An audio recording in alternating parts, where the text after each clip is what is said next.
Hello guys, welcome back to our channel. So இன்னைக்கு நம்ம பார்க்க போற ரெசிபி dragon chicken. நம்ம marination மட்டும் பண்ணி வச்சிட்டோம் அப்படினா இது குக் பண்ற டைம் 30 minutes தான் ஆகும். ரொம்ப ஈஸியா பண்ணிடலாம். வாங்க எப்படி பண்றதுன்னு பார்க்கலாம். ஃபர்ஸ்ட் ஒரு பவுல்ல 2 டேபிள்ஸ்பூன் மைதா சேர்த்துக்கோங்க. 2 டேபிள்ஸ்பூன் corn flour சேர்த்துக்கோங்க. 1 டீஸ்பூன் பெப்பர் பவுடர், தேவையான அளவுக்கு உப்பு சேர்த்துக்கோங்க. இப்போ இது எல்லாத்தையுமே நல்லா கலந்து விட்டுருங்க. இப்போ கொஞ்சமா தண்ணி சேர்த்துக்கோங்க. தண்ணி சேர்த்துட்டு இதையும் நல்லா கலந்து விட்டுருங்க. இப்போ இது இந்த மாதிரி ஸ்பூன்ல எடுத்து பாருங்க. இது வந்து ரொம்ப தண்ணியா இருக்கு. அப்ப சிக்கன்ல வந்து கோட் ஆகவே ஆகாது. அதனால இன்னும் 1 டேபிள்ஸ்பூன் மைதா சேர்த்துக்கோங்க. அப்புறமா கொஞ்சமா தண்ணி சேர்த்து இதை நல்லா மிக்ஸ் பண்ணி விட்டுக்கோங்க. இப்போ இந்த மாதிரி ஸ்பூன்ல எடுத்து பாருங்க. அதை விட கொஞ்சம் திக்கா இருக்கு. இந்த மாதிரி இருந்தாதான் நமக்கு சிக்கன்ல வந்து ஒரு தின்னான கோட்டிங் கிடைக்கும். இதை விட திக்கா இருந்தது அப்படின்னா சாஸ் கூட மிக்ஸ் பண்ணும் போது ரொம்ப சியூவியா இருக்கும்.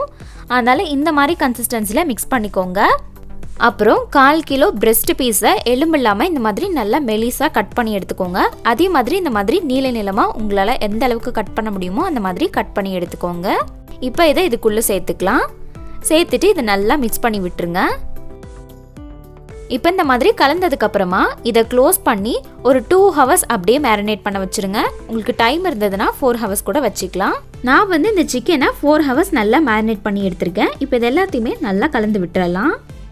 இப்போ 1/4 டீஸ்பூன் பேக்கிங் பவுடர் சேர்த்துக்கோங்க. சேர்த்துட்டு இது எல்லாத்தையுமே நல்லா கலந்து விட்டுறலாம். பேக்கிங் பவுடர் இல்லை அப்படின்னா ஸ்கிப் பண்ணிக்கலாம். இது நீங்கள் ஃப்ரை பண்ணுறதுக்கு முன்னாடி சேர்த்துக்கோங்க. மேரினேஷன் பண்ணும்போது சேர்க்க வேண்டாம். இப்போ சேர்த்தா தான் எஃபெக்டிவாக இருக்கும்.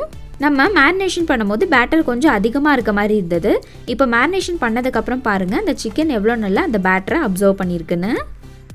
இப்போ ஒரு கடாயில் கொஞ்சமாக எண்ணெய் சேர்த்துக்கோங்க. சேர்த்துட்டு மீடியம் ஹீட்லேயே வச்சு சூடு பண்ணிவிட்டு ஒவ்வொரு பீசஸாக இதுக்குள்ளே சேர்த்துக்கோங்க. இப்போ எல்லா பீசஸையும் சேர்த்ததுக்கப்புறமா மீடியம் ஃப்ளேம்லேயே வச்சு ஒரு 2 minutes ஒரு சைட் ஃப்ரை பண்ணி எடுங்க. இப்போ ஒரு சைட் ஃப்ரை ஆனதும் இன்னொரு சைட் திருப்பி விட்டுறலாம். இன்னொரு சைடும் மீடியம் ஃப்ளேம்லேயே வச்சு ஒரு 2 minutes மட்டும் ஃப்ரை பண்ணி எடுங்க. இப்போ 2 சைடுமே ஃப்ரை ஆயிடுச்சு. இந்த மாதிரி கோல்டன் கலரில் வந்ததும் இதை நம்ம வெளியில் எடுத்துடலாம். அவ்வளோதான். இப்போ நம்ம கார்ன்ஃப்ளவர் ஸ்லரி பண்ணிடலாம். அதுக்கு ஒரு கப்பில் 1 டேபிள்ஸ்பூன் கார்ன்ஃப்ளவர் சேர்த்துக்கோங்க. 1/4 கப் தண்ணி சேர்த்துக்கோங்க. இப்போ இது எல்லாத்தையும் நல்லா கலந்து விட்டுறலாம்.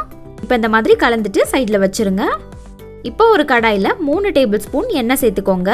நல்லா ஹை ஃப்ளேம்லேயே வச்சு எண்ணெயை சூடு பண்ணிவிட்டு இதில் 2 டேபிள்ஸ்பூன் சின்னதாக கட் பண்ணி வச்சுருக்க பூண்டு சேர்த்துக்கோங்க. ஹை ஃப்ளேம்லேயே வச்சுட்டு இது நல்லா கோல்டன் கலரில் ஆகிற வரைக்கும் நல்லா வதக்கி விட்டுக்கோங்க. இப்போது ஒரு வரமிளகாவை இந்த மாதிரி சின்னதாக கட் பண்ணி இதுக்குள்ளே சேர்த்துக்கோங்க. இதை ஒரு 30 செகண்ட் வதக்கினா போதும். ஒரு மீடியம் சைஸ் பெரிய வெங்காயத்தை ஸ்லைஸாக கட் பண்ணிவிட்டு ஹை ஃப்ளேம்லேயே 30 செகண்ட் வதக்கிக்கோங்க. தேவையான அளவுக்கு உப்பு, 1/2 டீஸ்பூன் மிளகாய்த்தூள் இது எல்லாத்தையுமே சேர்த்துட்டு ஹை ஃப்ளேம்லேயே வச்சு வதக்கி விட்டுக்கோங்க.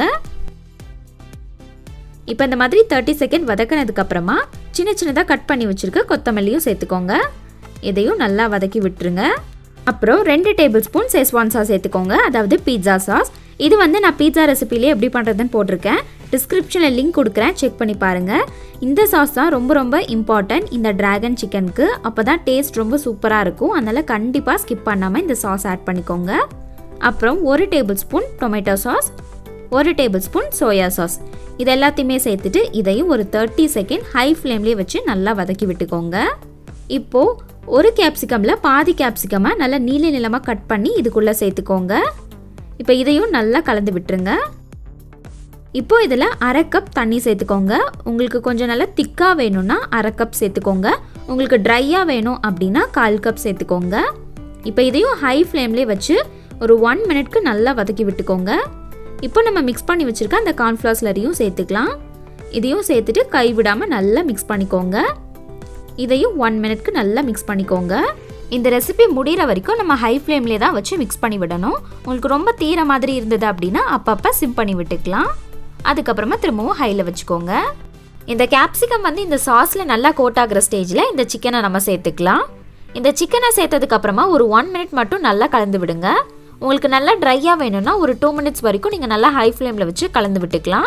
அப்படி நல்லா திக்காக வேணும்னா ஒரு 1 மினிட் வரைக்கும் நல்லா கலந்துட்டு ஸ்டவ் ஆஃப் பண்ணிடலாம்.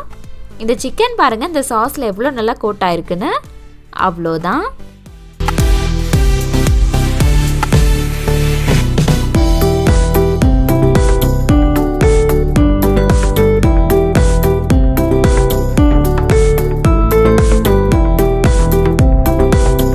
கண்டிப்பாக நீங்களும் உங்கள் வீட்டில் இந்த ரெசிபியை மறக்காமல் ட்ரை பண்ணி பாருங்கள். ட்ரை பண்ணி பார்த்துட்டு கமெண்ட் செக்ஷனில் சொல்லுங்கள். உங்களுக்கு இந்த வீடியோ பிடிச்சிருந்தா லைக் பண்ணுங்கள், ஷேர் பண்ணுங்கள் அண்ட் ஆல்சோ சப்ஸ்கிரைபும் பண்ணிடுங்க.